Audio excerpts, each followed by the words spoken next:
বাবা এমন কাদা তেমন পেটি।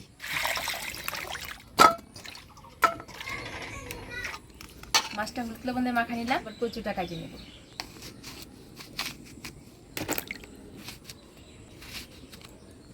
আলু দিয়ে দিলাম।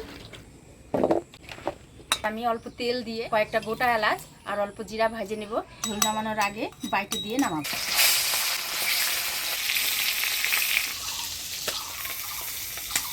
এবার ফোড়নে শুকনো লঙ্কা, গোটা জিরা, তেজপাতা দিয়ে দিব পেঁয়াজ কুচি।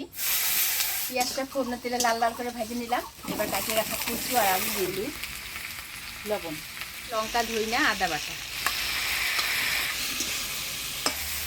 কচু আলুটা মশলা দিয়ে ভালোভাবে কষিয়ে নিলাম। এবার জল দিই।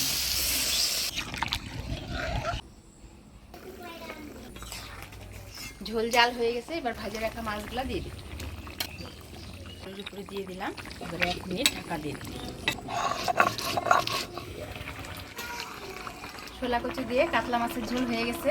ভাজা জিরা এলাচ বাটা দিয়ে নামিয়ে দিই।